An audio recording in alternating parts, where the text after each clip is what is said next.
of illness. Certainly dietarily, I see that people eat a lot of the goo, that runners eat. So they're eating this major processed foods Right. in order to Right. gain energy. So I think that's the biggest question. How is this serving me? What is it about this illness that's shining a light on my lifestyle, on my relationships, on how I feel about myself? And how can I forgive others and myself for the way that I'm thinking that's creating this anxiety and tension?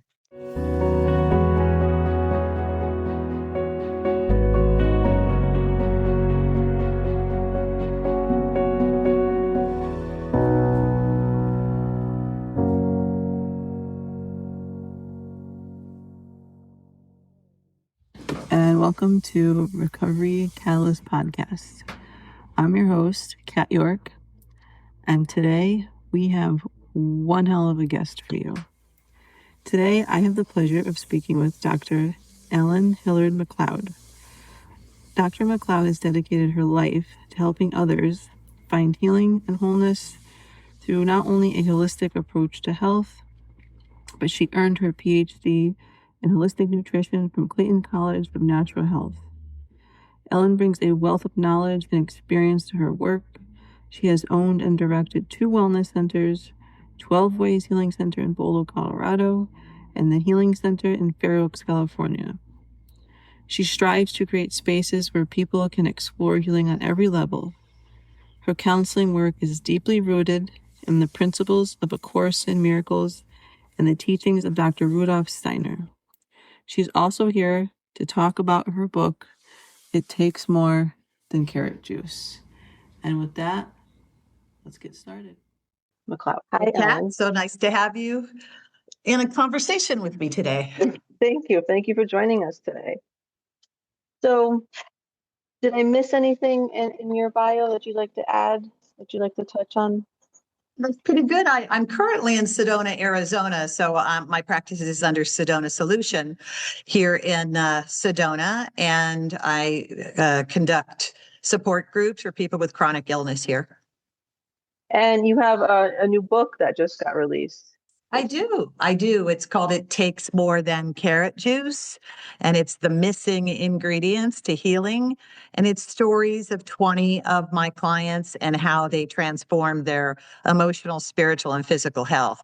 And that healing isn't always physical. I want to really emphasize that. Sometimes you can have huge wake-up calls about relationship, forgiveness, the love that you give yourself without necessarily surviving a life-threatening illness. And you have this. You speak from personal experience. This started on a personal journey for you. Yeah, not only my own personal diagnosis of Crohn's disease back in 1991, but also the death of my family members. I lost both my father, my mother, and my brother to cancer. My sister was also diagnosed, but she caught it early and practiced a lot of the things we're going to be talking about and really learned to love herself again. So yes, I've been through a little bit of this with family members and close friends as well. What was it like for you when you received that diagnosis? At the time, the physician, and I went to a gastroenterologist, when I asked what's the remedy, because I had just had a child at the time. And he said, well, we can give you some medications until we have to do surgeries, and then we'll just slowly remove parts of your colon. And that just didn't sit well with me. And I sought out other options. I mean, obviously that puts the fear into you at the age of, 29 years old at the time I was diagnosed. And through a set of kind of synchronistic circumstances, I met a nutritionist who really not only inspired me to change the way that I ate, but she also really inspired me to do this work and continue to pursue it from not only a nutritional perspective, but also a spiritual perspective. Now, when you're in the medical office, did they ever ask you about your nutrition, or was it simply go right to medicine and surgery? Never once. And then you would think with a gastroenterologist that food would be important. Now, I realize things have changed a little and that almost 45% of all MDs now recommend some sort of complementary medicine now, but that certainly wasn't the case then. And physicians on average only get about 2 weeks of nutrition classes in medical school. So that wasn't a big option then. That's absolutely terrifying to think about, that the fuel which sustains us and heals us, they get 2 weeks of training in. Well, and we also have to understand that most medical schools are sponsored by pharmaceutical companies. So you're really looking at an education on what kind of drugs or surgery or radiation you can do on someone. So that's where their profit is. And I understand that. But there's lots of other options out there. I've had some amazing experiences with acupuncturists and naturopaths and Chinese physicians. And so there's lots of options. Even massage therapists now incredibly trained in healing and cranial sacral therapy. There's osteopaths that get alternative kinds of education. So when you walked out of that doctor's office, I'm sure you were feeling quite frustrated at that point, having heard, your options were so limited. Where did you first go? What was your first step once you left there? I ended up looking for books. I went over to the bookstore in town.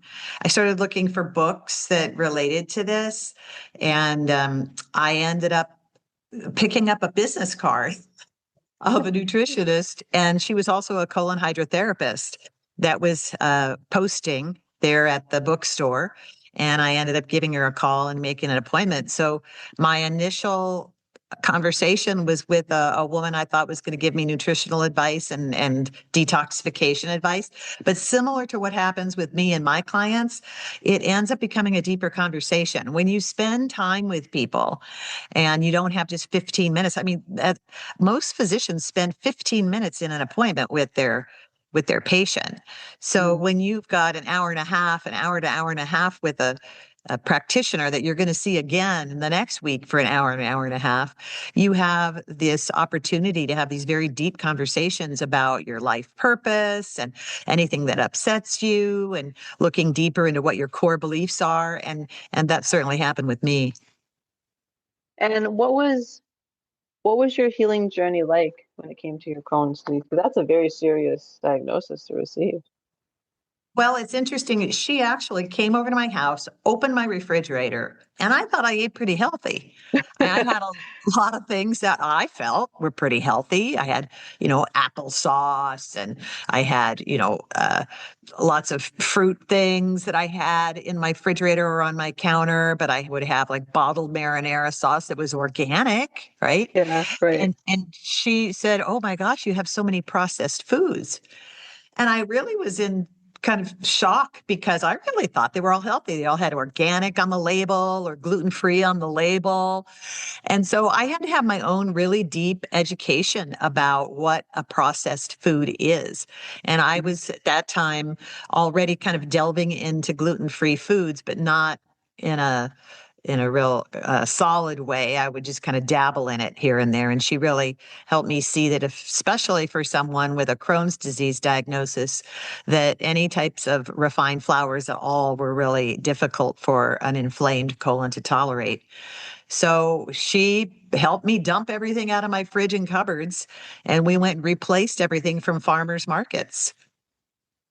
And how soon after that whole purge did you start to see an improvement in your Well, symptoms? I'll tell you, within 6 months, when I went back in to see the gastroenterologist, he was shocked and he wondered what happened.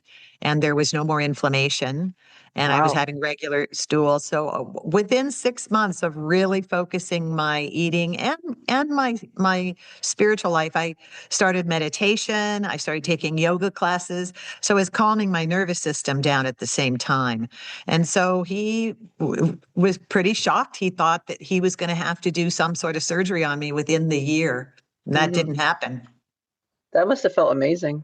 Oh my gosh. And that's when I realized, oh, why do people wait? I think the stats now are in 2025, 76% of Americans have at least one chronic illness diagnosis. Oof. And 50% of Americans have two or more. So Wow. America's really sick. We are heading down the wrong path. No, I'd agree with you. Because every time you turn around, you hear someone else there's a rise in cancer, there's a rise in chronic pain, or there's just all these diseases, you lupus, all these awful, really debil Lyme disease. There's all these really awful, debilitating diseases. And obesity is huge too. Obesity is a big one. And Yeah. Ozempic is becoming one of the most widely used pharmaceuticals. It used to be antidepressants and pain medication, but Ozempic is catching up.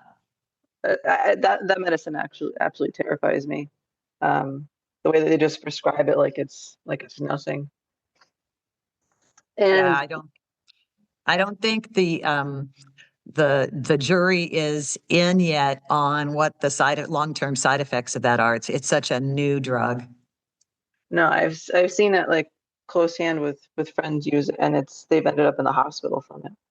Um, and you touched on something during your journey that it wasn't just about the food you ate, that there was a spiritual component to your healing. Could you dive into that a little bit more? Absolutely. So one of the things that I noticed with my clients, and I think that this nutritionist who started working with me certainly noticed it with hers, is that the compliance to stay on a program, whether it's an exercise program or a diet program, is very difficult for people because they have these core beliefs that have been instilled in them since childhood. And many of those core beliefs prevent them from being able to be successful with some of their other options, whether it be, learning to eat differently or whether it be exercising and improving your muscle mass. A lot of people have some sort of a childhood trauma. It doesn't even have to be a difficult trauma. It doesn't even have to be sexual abuse or physical abuse. It could be that your parents constantly told you, eat everything on your plate. There's children starving in the world. Right? And that you adopt this core belief when it's been drilled into your head.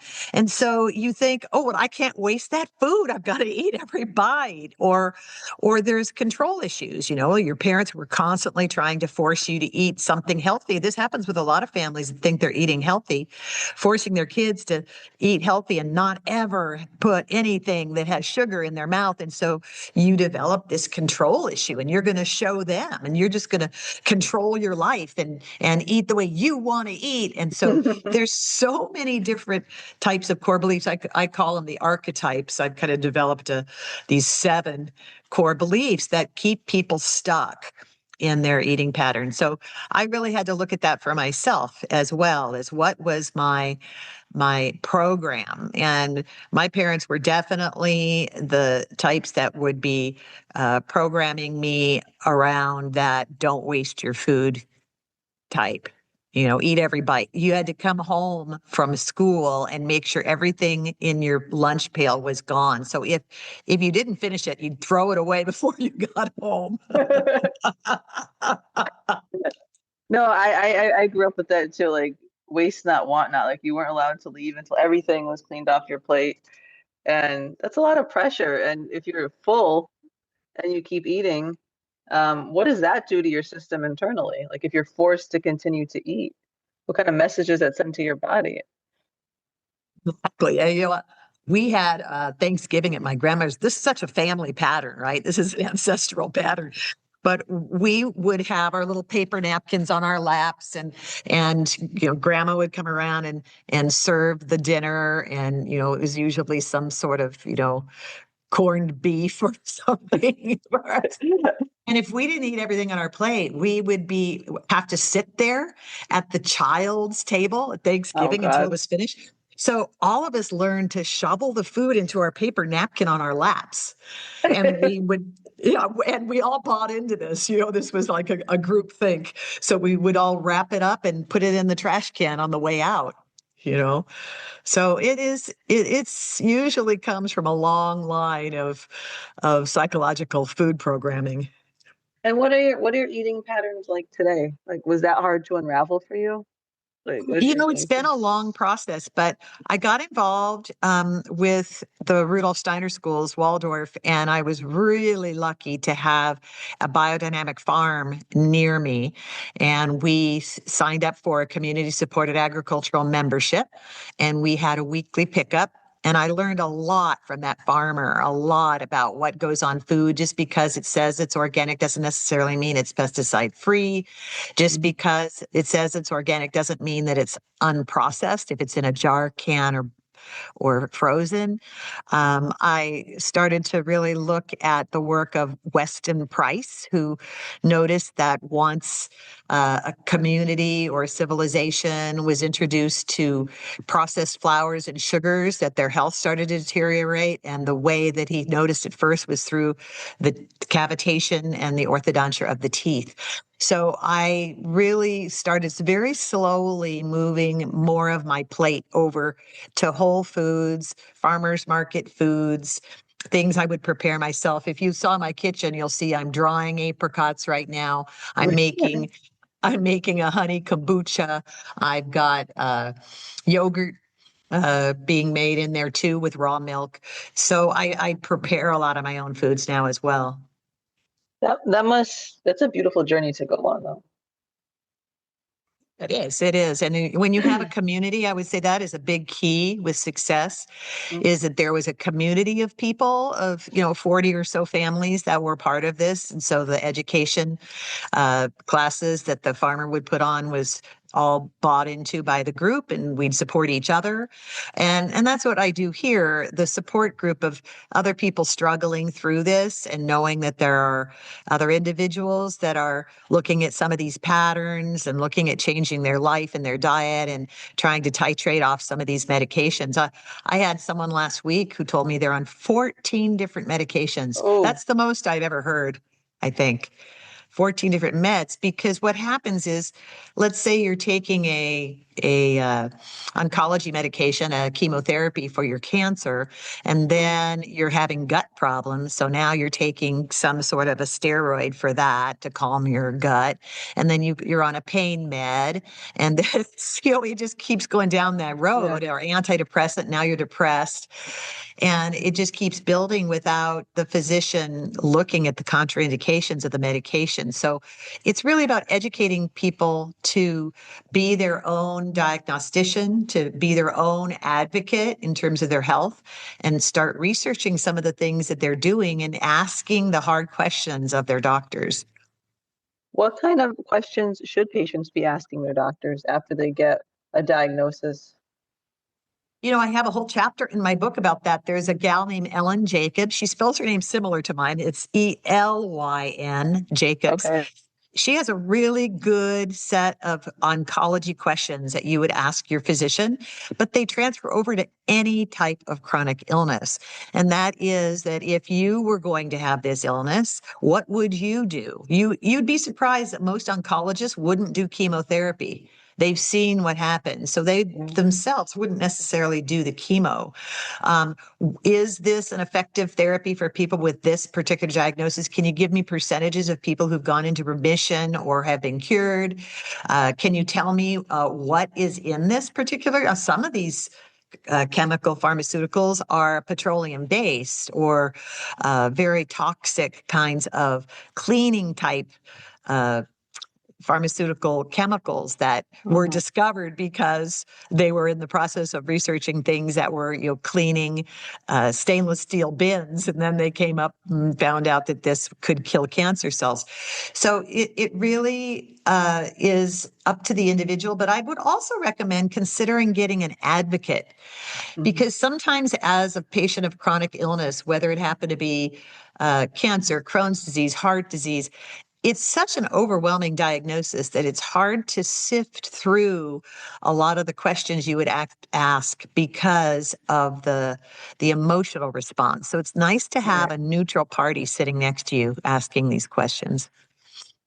Yeah, that is important because, I myself had a diagnosis of POTS, about 5 years ago. And I had no idea what that meant. All they told me was just increase your salt, drink more water, and threw some pills at me, which I, it was not the answer for me. And I think looking back, had I gone in with someone or had someone to talk to outside of that, it would have been more beneficial, because the emotional response in that moment with the doctor is you want to trust them, you know, but when they just start giving you a pill, or like, they're not really asking the deep questions that, they should be asking you. Like you said, about nutrition, about sleep, about community. And so the advocate is a really important piece of this for, I think, the patient, like you suggested. Physicians only have such a limited time. Most oncologists at their appointments with their clients only spend 15 minutes. So when you have such a brief period of time, that's really all they can do is write a prescription, right? They can't sit there and talk to you about your marriage and whether there's conflict in it. They can't talk to you about whether you have any anxiety around your work or your sense of purpose. These are all questions that take a lot of time. And that's why the support groups are so helpful. The weekly support groups are about an hour and a half. And so people really share. It feels like an AA meeting, right? No, I love it though, but it gives you a chance to digest everything.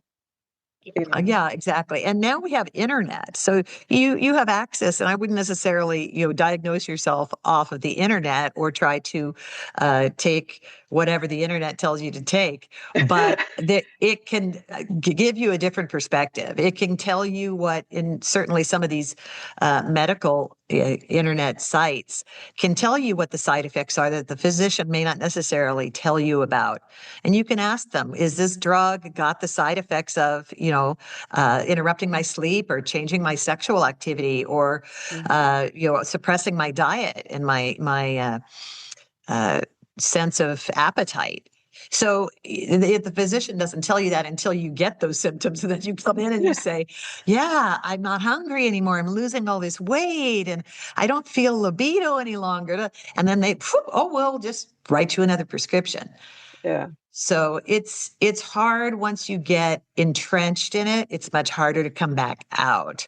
So I would really recommend for most people to do the research, really be your own advocate in the beginning, look for a group that you can get support from, and then be careful about your research. It doesn't necessarily mean that acupuncturist is going to be the answer for you. I have seen people wait on a medical diagnosis until it's too late by going to an alternative practitioner, and now the tumor is so big that it can't be surgically removed.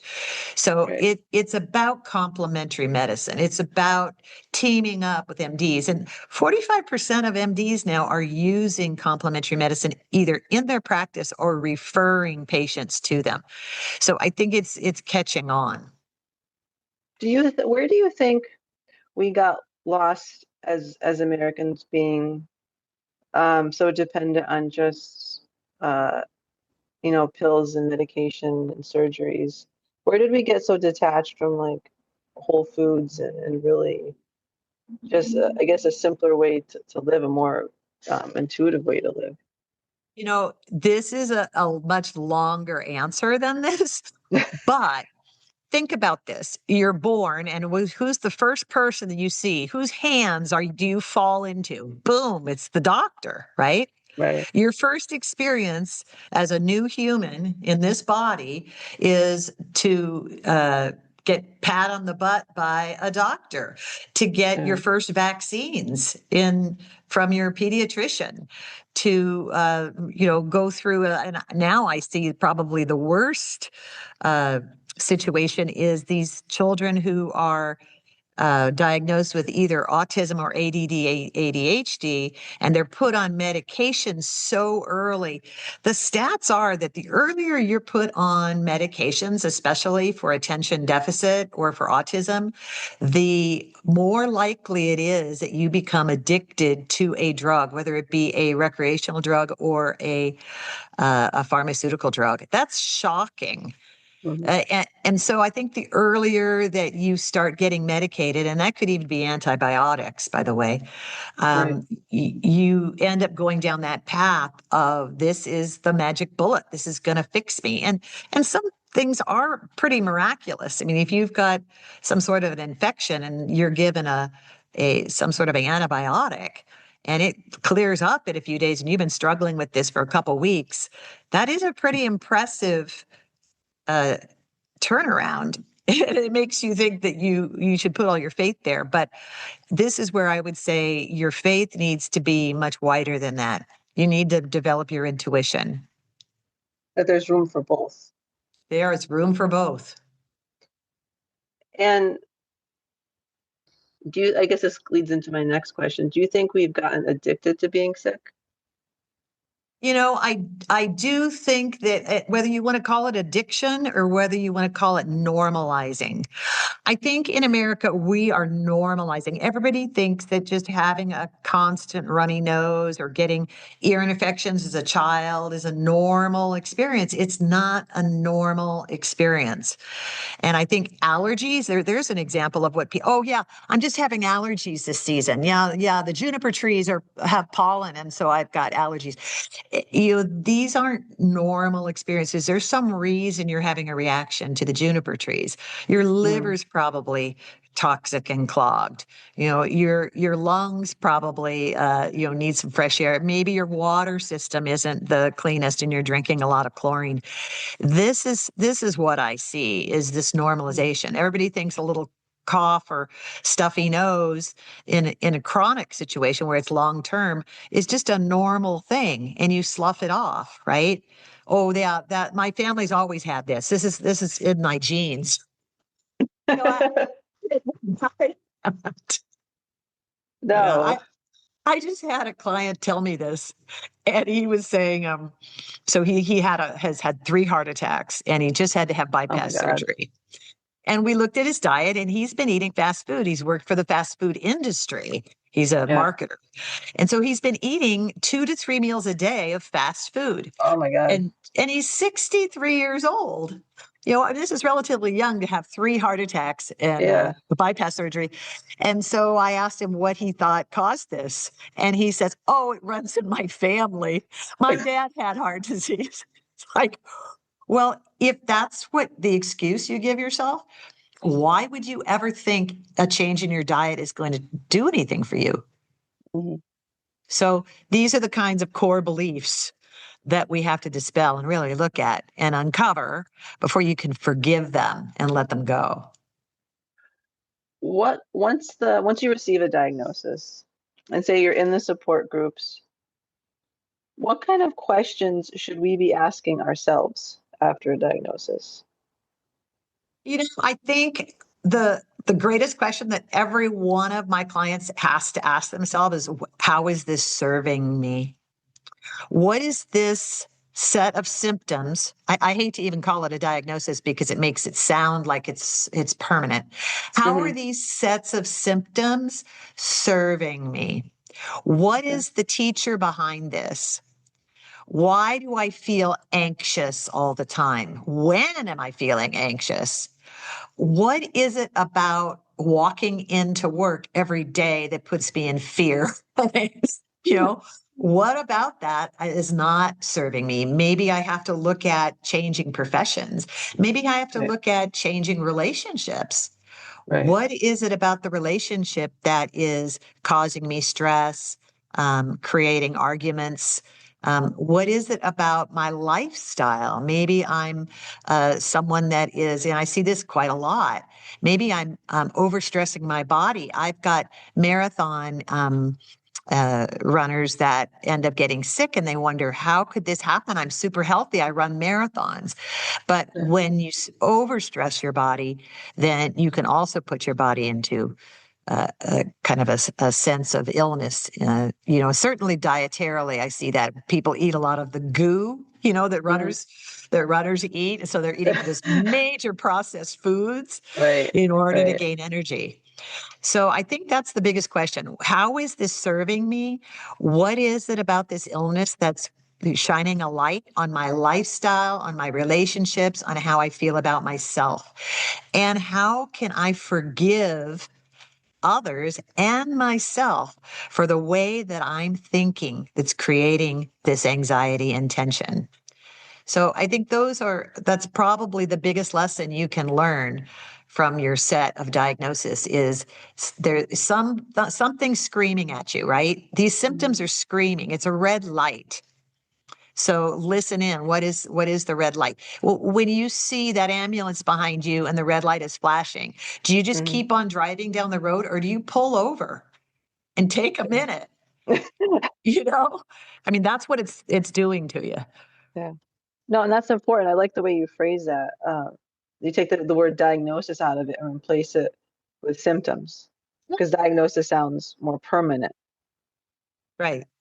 Right. Whereas It gives you symptoms, a label, right? Because yeah, a lot of times these set of symptoms is telling us, ooh, your identity is wrapped around this. Your identity is wrapped around making money at any cost. And so you're spending, 65 hours a week down at the office. What's that about? You're yeah, not balanced, right? So it's an right. identity thing, changing your identity. Yeah, because every time you go to a doctor, it's like you have this, you have this, you have this, instead of, what is it trying to teach me? Yeah, And and what physician tells you, hey, you're really whole and complete and everything's fine, and you're really just got a set of symptoms here that are waking you up. Why don't we remove the barriers to that? Because you're yeah, complete the way you are. And that's what homeostasis is, if you've ever heard the term. yeah, It's that the yeah, body knows how to heal itself. The yeah, body's a miraculous thing. It knows what perfect harmony is. So what are the blocks that you're putting in its way? And it could be food. It could hmm, be the job. It could be the water you're drinking. It could be the relationships that you're in. You do have hmm, estrangement with your children. Are you angry at your parents, even though hmm. they're dead? Are you still pissed off? Do you still tell the same old story, right? Yeah, yeah. And this is kind of interesting to me. What do all those, I don't want to say negative emotions, but those heavy emotions like resentment or anger do to the body? Well, I categorize it in that there's two types of symptoms or dis hyphen ease in the body. You've either got things that really confront you face to face right away, and those are the hot diseases. Those are the diseases of like colds and flus and sneezing and coughing and diarrhea and things in which you hear pretty quickly that there's something going on, and you take stock in it, and you really look at what's happening, and you might mask it with a drug before you see Mm, that it's something like anger or resentment or anxiety. mhm, Or if you push it down hard enough and long enough and really shove that anger and resentment down, and you say, oh, it's just an allergy. Oh, it's just a, reaction to this dinner I had over at the Mexican food restaurant. If you do mhm, that and shove it down hard enough and long enough, it becomes a cold disease. And those are the mhm, diseases that become super chronic, the tumors, right? The mhm, the Parkinson's diseases, the mhm, blockages in your arteries. That's a disease that is much more serious. And there's a phrase that is used in Buddhist groups that you may or may not have heard, and that is anger is like taking poison and expecting the other person to die. mhm. Yeah. So yeah, anger is a big thing. And that it's amazing what I've seen these heavy emotions do to those around me who, they suck it in, and then they end up, the hospital, a heart attack, something does eventually happen where the body, I don't want to say breaks, but it's like lets you know, hey, there's something here we need to deal with. It's And just a little red light. so I want to talk a little bit about your book. And I like the title. It takes more than carrot juice. Where did that title come from? I studied under Charlotte Gerson for the Gerson therapy. Their institute is in San Diego, but their clinic is in Mexico because their methods are not what an oncologist would recommend. But a lot of cancer patients go to those clinics down south of the border. So the Gerson program focuses on 13 glasses of fresh juice a day, many of them carrot juices. And so I employed that program with many of my clients. And as we worked with the support groups, we found that a lot of people would practice this program perfectly, right? And yet, a cancer that's supposed to be highly effective with this particular type of therapy, which is mostly digestive cancers, by the way, colon cancer, intestinal cancer, carcinoma, weren't having the healing reactions that they wanted. And yet, as we started to expand our perspective of healing and see that a lot of this was in your mind, a lot of your blocks were about changing mindset or changing core beliefs or forgiving. An example would be I had a woman who had an intestinal carcinoma. Small intestine tumors would come up every few months. She'd have to get them surgically removed. She was going through surgeries every 4 to 6 months. As we started working in the support groups, it came out that she was just really angry at her son because he admitted he was gay, and she was a fundamentalist who believed that that was a sin, and she cut off a relationship with him. And here she was having these tumors that started at the same time that she cut off the relationship. And so as we explored this, the husband went forward and invited the son to dinner, and they healed their relationship. And he ended up getting a partner that helped him adopt children, and the two of them adopted a child. And this woman's life transformed. She loved her grandchildren, healed her relationship with her son, and the tumors stopped forming. And so that's an example maybe of how that can happen. That's a beautiful story. Yeah, so that's why it takes more than carrot juice. Is about how people realize that if you just stick with the diet, you may not get the kind of transformation that the body is calling for. That you do need to do some internal work as well. Yeah, internal as in soul, spirit work. Absolutely. Yeah. And like we talked about, like the support groups and asking ourselves questions, like how are these how are these sets of symptoms serving me? And I have a set of exercises in the book that not only have many of my patients brought to me and said, hey, here's what I use to turn this pancreatic cancer diagnosis around, but also things that we would do in our support groups based on the work of Jerry Jampowski at the Attitudinal Healing Center, or Bruce Lipton through Biology of Belief. Some of these doctors who've been working with cancer for a long time, Love, Medicine, and Miracles by Bernie Siegel. So a lot of these exercises are taken from MDs that have used some of these alternative methods to help people heal their minds. And you mentioned working that both, I don't want to say, for lack of a better word, like Eastern and Western can work together, like holistic and medical can work together. Do you think that do you think it has to be one or the other in the grand scheme of things, or is the combined effort the most successful effort? One of the other stories I tell in my book is about a woman who was an organic gardener, and she had lung cancer. And upon her diagnosis, she wanted to do it completely holistically. That was her commitment. And she ate perfectly, beautifully. And the tumors did shrink, but they were still there 5 years later. So she went in and talked to her physician, and he said, these are really operable now. We could take care of this. Let's just go in and take them out. And so even though it was against her philosophy at the time, she realized, hey, I just hit 70. I think I'm going to go ahead and do this. And that was the best thing she could have ever done. So she combined the two. She worked initially on changing her diet, but then she went in and she took the surgery and removed it, and she's still with us, and she's like 78 years old. Oh, God bless her. Yeah. So I think the combination is really effective for many people. I would never, one of the best things Western medicine does is we have diagnostic tools that you can use to find out whether the tumors are still there. There's blood tests that can tell you what type of cancer. So I think that you can work hand in hand with your physician. And again, I'm not giving medical advice, and I really specifically say that in the beginning of my book. I am not an MD. I don't give medical advice.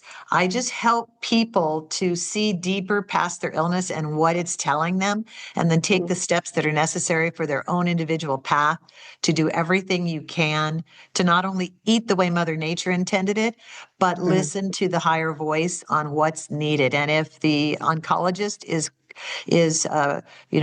telling you that you need this, and you really trust this oncologist, and you really like the research you've done about what the answer is from that perspective, do what you need to do. That's great.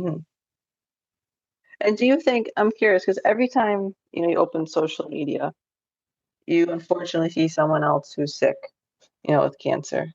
And I'm curious, 2.5 million people, by the way, 2.5 million people are diagnosed with cancer in America a year. wow, I didn't realize that number was so high. Yeah. Do you think, what are your views, I should say, on people putting it out there into the world that they're sick? Do you think that makes it worse as far as kind of owning that diagnosis as a large part of your identity? That it depends on the way you do it, right? So I talk in my book. I talk about this client. I will call him Michael. I've changed all the names in the book, but I call him Okay. Michael. And he Okay. really identified with his cancer. He used to call it my cancer. Well, my cancer is this, and my cancer is that. And my cancer is helping me do this, and my cancer is now really causing me this.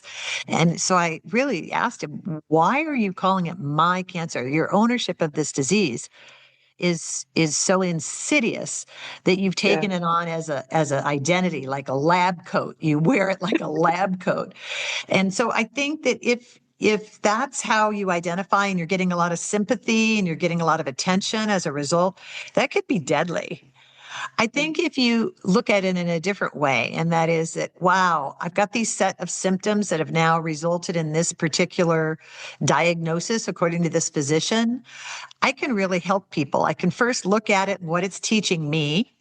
And then I can really help people. I can't tell you how many people have come into the support groups and ended up becoming coaches, in a sense, Yeah. to other people and help them push through things. So I think it's really how deeply that identification takes hold of you. Yeah.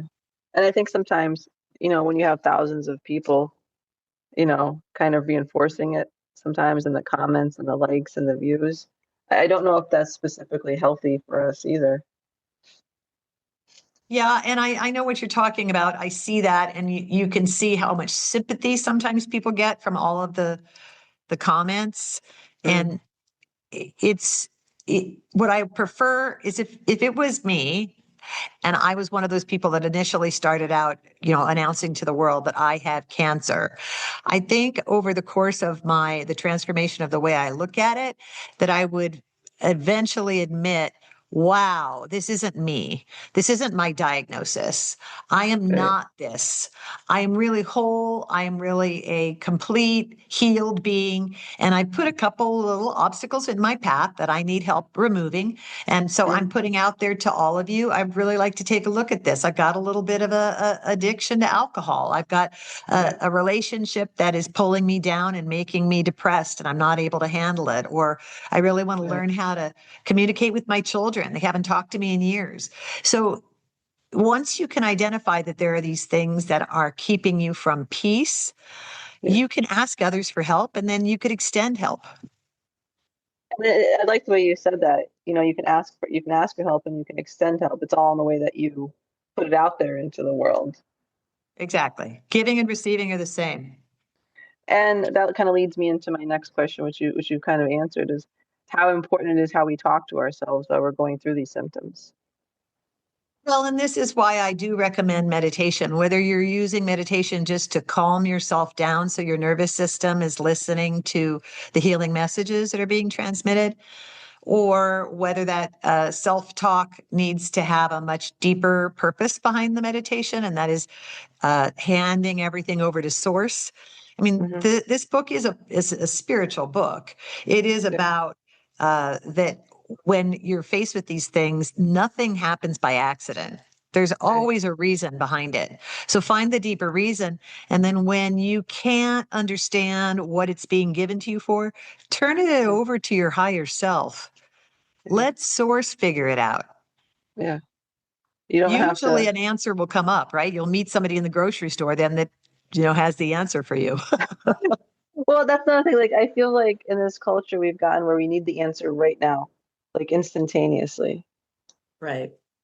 And like, like people like to play Dr. Google and, you know, Yeah. that you Yeah. end up like, doom scrolling your whole night because you've terrified yourself thinking you have something that you don't have. And you've set yourself on a very unhealthy pattern, very dark hole to go down. Yeah. Yeah, and I don't want to give the impression that I have figured it all out. I have not. So, something will come up and I'll get into a financial pinch, or I'll have an argument with a sibling or something. And what I would say is that the more work you do on the inner self, the shorter the time period is from the upset to the forgiveness. Whereas you might hold a grudge for years, but Right. now you hold a grudge for a few hours and then you pick Yeah. up the phone and you say, "Hey, I am so sorry. That was Yeah. so ridiculous that we argued over, decorating my bedroom." It's amazing what we'll fight over and hold grudges against. It's usually something It's like, so silly. Yeah. yeah, it is. Um, Right. when someone first comes to you, 'cause I want to talk a little bit about your coaching.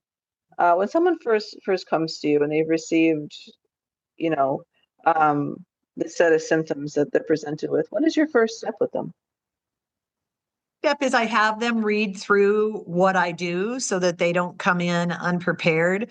I let them know that this is definitely a nutritional journey, and that's usually why people are referred to me. So we are going to look at diet, but that this is much deeper than that. And so if you don't think you're ready to do that work, you might want to consider another practitioner, because I do require them to come to the support groups initially. And that can be Mm, very confrontational with people. mm, So I give them an intake, and they ask, I ask pretty deep questions about their relationships with their spouses or their kids, or, what emotions they feel on a regular basis, what triggers them.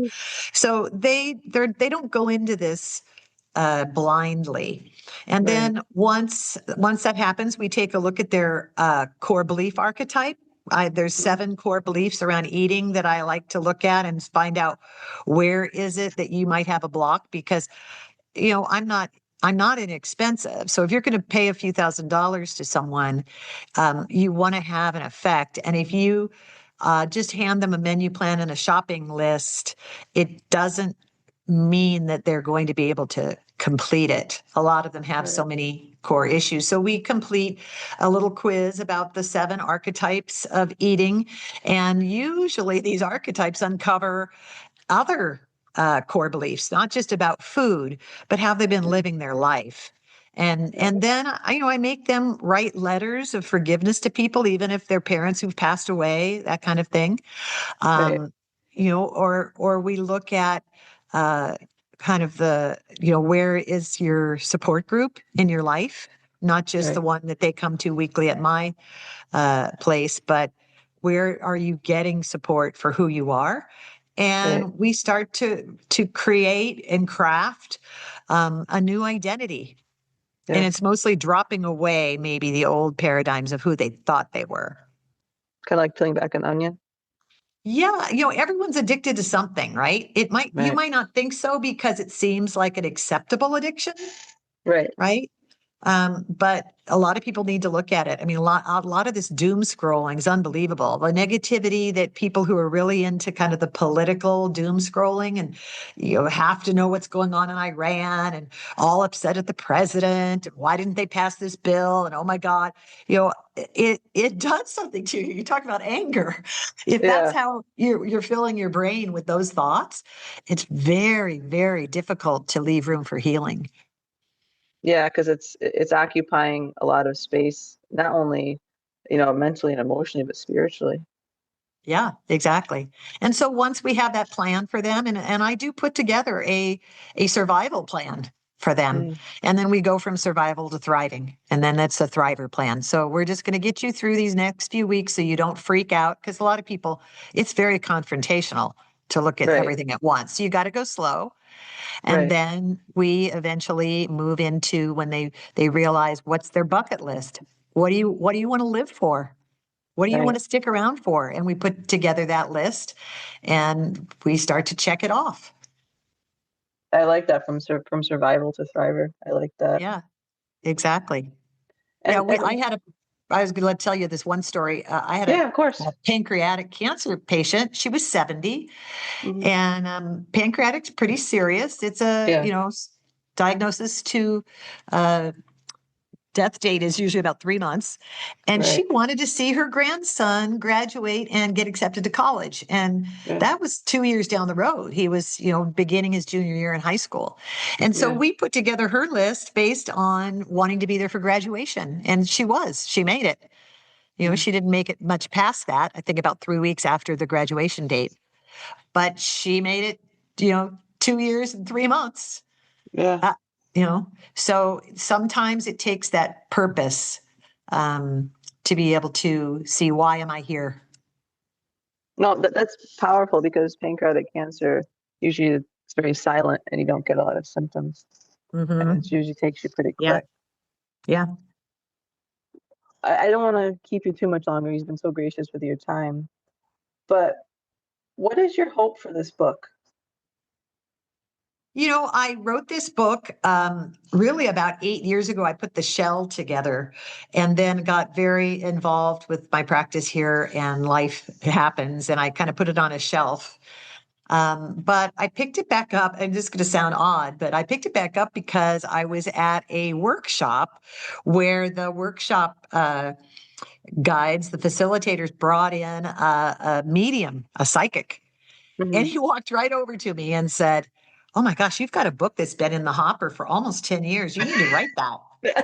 What? What are you talking about? So I thought I saw that as a call, and I opened up back the Word doc and went through it and said, "Yeah, I do need to write this. I really got to get that out there."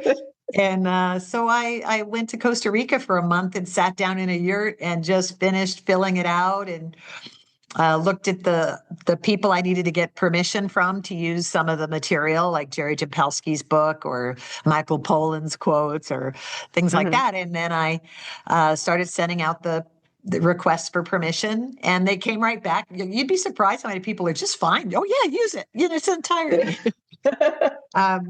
And then when I got home, it was ready to publish, and I got an editor to go through it and then put it into the format. So I just felt like there was a calling for it. I felt like, with 76% of Americans with a chronic illness, that people probably needed to look deeper than their pharmaceutical prescription. No, I think there's definitely a place for this. Um, and my last question for you would be, if you could leave us with one thing today, what would you like to leave us with? I would say take responsibility. Don't leave it to any practitioner. Whether it is a holistic practitioner or your oncologist or your pediatrician for your kids, take Mhm. responsibility. Look at, what is this screaming at you? Something is a message. Everything's a message. So Mhm. what's the message? How can you help transform this? How can you transform yourself through this? I think that's the biggest message. And it certainly is the biggest message of the book, but that's the message that creates true healing. No, I like that, because that is so profound. So often we put our healing in other people's hands. Yeah. Um, It's not their responsibility. no. Is there a quote or anything that you apply to your daily life as you're doing your work? I would say there's certainly longer poems, and The Road Not Taken is kind of my poem of choice.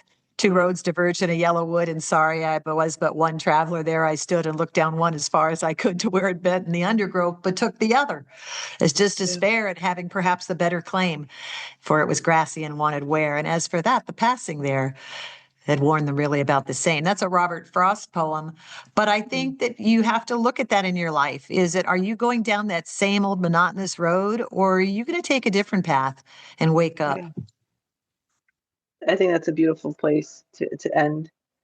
And I'd like to thank you for your time today, Dr. McLeod, for sharing your insight with us. Thank you. It's It was been a pleasure. It was a wonderful conversation.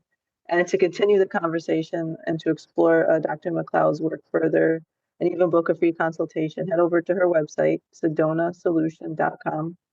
There you can also find details on her retreats, her events, and of course, purchase her book. It takes more than carrot juice. And Dr. McLeod is also active on Facebook and Instagram. And all those links will be in the show notes. And as always, you can find me and the Call Her Cat podcast on all major platforms. And check the show notes for our link tree where you can connect with the show. And there will also be a link to Dr. McLeod's website. And from the website, like I mentioned, you can purchase her book as well. Follow us on social media for clips and updates. And until next time, remember this, you don't have to carry what you came from, and keep telling your story, because you'll never know who you're actually helping. And we will see you all next time.